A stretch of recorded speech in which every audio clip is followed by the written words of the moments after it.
Bonjour à tous. On va commencer par se présenter. Les membres de notre équipe sont Joanie, Patrick, Vicky, Audrey-Anne, Stéphane et Gabriella. L'entreprise que nous vous présentons aujourd'hui est le Body Shop. Tout d'abord, nous allons vous faire le résumé de notre rapport. Dû à des contraintes de temps, nous allons couvrir seulement les éléments les plus importants. Nous allons débuter par effectuer un bref aperçu du diagnostic stratégique des centres Body Shop, ce qui équivaut à la première partie de notre travail écrit. Dans un premier temps, on va traiter de l'intention stratégique. Cet élément est essentiel pour les entreprises Body Shop. En effet, le propriétaire et le gestionnaire de l'entreprise apportent une importance cruciale en ce qui a trait à la mission, à la vision et aux valeurs de tous les aspects où il y a une connotation stratégique. Premièrement, la mission de l'entreprise consiste à offrir une accessibilité à tous, aux fins d'améliorer la condition physique de la population. Le projet de devenir une franchise représente les éléments essentiels de la vision du propriétaire.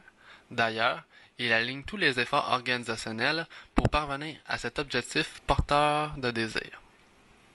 Les centres de conditionnement physique Body Shop ont pour valeur d'offrir des services permettant aux membres d'atteindre leurs objectifs en matière de conditionnement physique par un suivi personnalisé. Dans un deuxième temps, on va parler de l'environnement. Étant donné que l'entreprise œuvre dans un marché impliquant une concurrence implicite, à l'aide du modèle 5 plus une force de Porter, nous avons établi le portrait de la concurrence liée au centre Body Shop.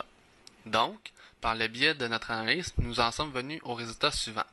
Les barrières à l'entrée sont fortes, les clients sont libres de choisir l'option d'opter pour des concurrents offrant des services dotés de qualité inférieure, les services de substitution comme Swan et le Curve, qui ne représentent pas une menace importante. Le Body Shop détient un contrôle exclusif sur ses fournisseurs et l'entreprise doit se soumettre aux lois du gouvernement. Vu les derniers paramètres, nous pouvons dire que l'intensité est assez faible. Body Shop n'a pas à craindre l'arrivée de nouveaux concurrents avec la barrière à l'entrée importante et ils offrent des services très compétitifs. Ensuite, on va vous parler de la capacité stratégique. Premièrement, la compagnie s'est tiré profit de ses nombreuses ressources pour y développer des compétences sous-jacentes à celles-ci. Par exemple, ses grands locaux et ses équipements cardiovasculaires ont permis à l'entreprise de pouvoir accueillir simultanément une vaste clientèle. Autre exemple, nous pouvons également analyser que l'entreprise possède des ressources humaines, plus particulièrement des gestionnaires dotés d'une capacité à former les employés à plusieurs niveaux, ce qui représente une compétence importante dans le cadre de notre entreprise, car elle prône le développement directement à l'interne. Pour établir des liens entre l'influence de l'environnement et la capacité stratégique de l'entreprise, l'analyse SWOT est un outil permettant d'y succéder. Premièrement, les principales forces du Body Shop sont l'image de la compagnie, la qualité de service offert 24 heures sur 24, la section pour femmes seulement, ainsi que l'aile de garderie. Deuxièmement, les principales faiblesses sont constituées de l'entretien des espaces, le système de prise de rendez-vous. Troisièmement, les opportunités se caractérisent par la location des locaux et le virage santé et la prise de conscience de l'importance d'être en forme. Finalement, les menaces sont constituées par l'arrivée d'autres concurrents de grande surface, le vol de clients entre les centres de conditionnement et l'imitation de leurs concepts pour femmes ainsi que du service 24 heures. Maintenant, on va vous parler de la culture et la stratégie. Pour connaître du succès à long terme ainsi que d'assurer une rentabilité certaine, le Body Shop doit suivre l'évolution de l'environnement et en suivre les tendances actuelles. La notion de dérive stratégique permet d'être à l'affût de cet aspect. Nous allons donc vous partager l'évolution des stratégies du Body Shop. En ce qui a trait à la situation passée, lors du démarrage du premier centre, un deuxième était déjà en construction.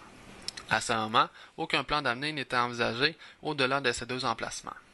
Dans la situation actuelle, le désir de franchise est né tout simplement des demandes et de l'analyse de l'environnement. L'opportunité est présentement là et le propriétaire veut la saisir. Toutes les énergies sont canalisées à cet aspect. La situation prévisible consiste à voir naître le projet de franchisage d'ici 2 ans et, à plus long terme, envisager la possibilité d'implanter des centres dans les régions moins agglomérées comme Sainte-Agathe. Nous allons maintenant traiter des choix stratégiques concernant les centres de conditionnement Body Shop, ce qui équivaut à la deuxième partie de notre travail. Commençons par le domaine d'activité stratégique. Présentement, au niveau des stratégies de prix, Body Shop se situe dans la stratégie de différenciation étant donné la faible concurrence, comme on a vu précédemment. L'entreprise Body Shop offre des prix similaires aux concurrents, mais avec des services de plus, comme une large panoplie de cours de groupe ou encore des entraînements privés soutenus. Ceci leur donne un avantage concurrentiel face aux concurrents de la couronne nord. Ensuite, l'horloge stratégique. Pour ce qui est du schéma de l'horloge stratégique, l'entreprise se concentre plus sur le prix et la valeur du service.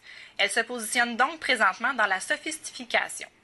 Sur l'horloge que l'on voit, il y a plusieurs types de sophistication, dépendamment d'où se situe l'entreprise face au marché. Il y a premièrement la stratégie sans surprix, qui est vers midi, où Body Shop se trouve présentement. Par la suite, il y a la stratégie avec surprix vers 2 heures. Éventuellement, les dirigeants de l'entreprise visent le deuxième positionnement de la sophistication, mais seulement lorsqu'ils auront une plus grande part de marché et qu'ils auront la notoriété pour faire grimper les prix, et ce, tout en gardant leur clientèle. Ensuite, la matrice d'Ansoff. Body Shop désire acquérir de nouveaux marchés à long terme ainsi que développer de nouveaux services.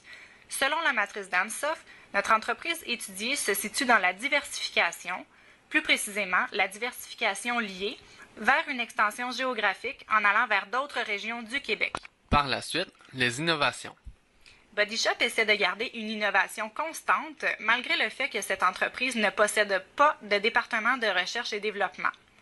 Pour effectuer leurs innovations, les dirigeants se fient beaucoup aux commentaires et aux sondages faits auprès de la clientèle.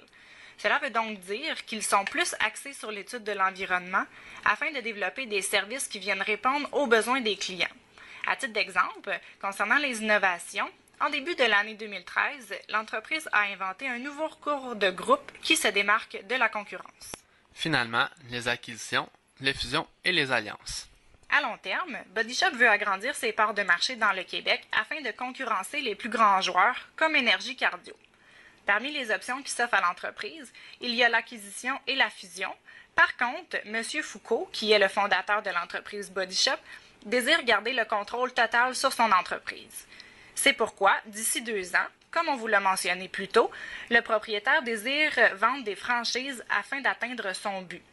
Avec l'analyse que nous avons faite sur le Body Shop, nous considérons que les dirigeants devraient continuer sur la même voie avec leur projet de franchise. Ensuite, nous allons vous faire le bilan de notre travail d'équipe. Au tout début du cours, notre équipe s'est entendue pour travailler sur le Polar Bears Club. Cependant, après une communication avec la propriétaire, elle était beaucoup trop occupée. Nous avons donc dû nous entendre sur notre organisation. Comme nous avions des contacts avec la directrice du Body Shop de Saint-Jérôme, nous avons décidé de travailler sur cette entreprise. Notre personne ressource a donc été Virginie Leblanc, directrice du Body Shop de Saint-Jérôme. Une fois notre entreprise trouvée et confirmée, nous avons élaboré une stratégie pour obtenir notre information. Au départ, nous voulions construire 2 questionnaires différents selon les 2 parties du travail.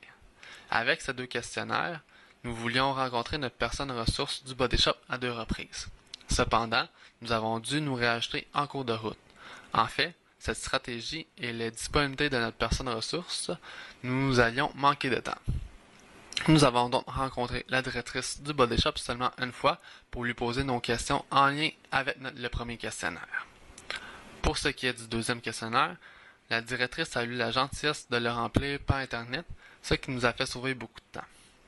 Avec cette adaptation, nous pensons que la profondeur de notre information concernant le deuxième questionnaire a peut-être été affectée, malgré le fait que nous avons obtenu des réponses de qualité. Lorsque nous avions toute l'information nécessaire à la rédaction, nous nous sommes répartis les sections du travail de manière équitable. Chacun a donc écrit dans un premier temps sa partie de façon individuelle. Dans un deuxième temps, chacun des membres de l'équipe a lu l'ensemble des parties afin d'apporter des commentaires et des améliorations. Notre meilleur coup concernant la rédaction de notre rapport a été de créer notre groupe Facebook. En effet, comme nous sommes 6 membres de l'équipe, nous nous sommes rendus compte assez rapidement que ce ne serait pas évident de se céduler des rencontres d'équipe. Alors, notre groupe sur Facebook nous a permis d'éviter les rencontres d'équipe en plus de suivre en temps réel chacune des étapes de l'avancement du travail. Un autre bon coup a été que chaque jeudi, nous faisions le point sur les échéanciers ainsi que les tâches à venir.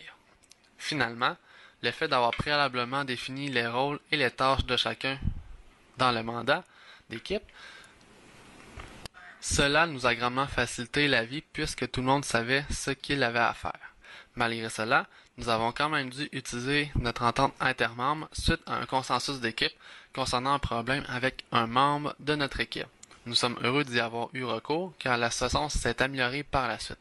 Si c'était à refaire, nous sommes d'avis que le fait d'avoir une ou deux rencontres d'équipe plus concrètes aurait amélioré la profondeur de notre travail final. Par contre, nous sommes très fiers de notre organisation, nos façons de faire, ainsi que le projet remis. Finalement, nous allons vous faire part de nos 2 questions. Première question. Lors du déploiement stratégique, nous avons constaté qu'il était important d'élaborer des objectifs de performance. Nous nous interrogeons s'il y avait d'autres techniques que la carte stratégique vue en classe. En effet, il existe aussi le tableau de bord prospectif qui permet un choix immuable d'objectifs de performance. Ce tableau combine à la fois les objectifs qualitatifs et quantitatifs. Les mêmes dimensions que la carte stratégique sont retrouvées dans ce tableau, sans pour autant avoir les mêmes buts. Le gabarit du tableau de bord prospectif est composé de la performance financière, du bien-être de la clientèle, des procédés internes ainsi que de l'innovation et de l'apprentissage. Cette technique permet une vision à long terme car elle permet de distinguer chacune des dimensions. Une autre question que nous avons trouvée importante à soulever est comment le contexte organisationnel pourrait influencer sur le changement stratégique d'une entreprise. Tout d'abord, il faut savoir que les approches et les styles utilisés pour mener un changement dans une organisation doivent être adaptés au contexte où se trouve l'entreprise. Des aspects qui doivent être pris en considération sont donc le pouvoir du leader, le délai de la mise en place du changement, l'ampleur du changement, la préservation des ressources et des compétences, le niveau de diversité dans l'organisation, la capacité de l'organisation, la disponibilité et la volonté de changer. Tout cela peut être résumé par le kaléidoscope du changement comme présenté sur notre PowerPoint. Ces éléments aident à identifier les facteurs susceptibles de bloquer le changement ou bien qui peuvent être utilisés comme appui pour cristalliser et réussir la mise en place du changement. Conclusion, ceci fait le tour de ce que nous voulions vous présenter concernant l'entreprise Body Shop. On vous remercie de nous avoir écoutés.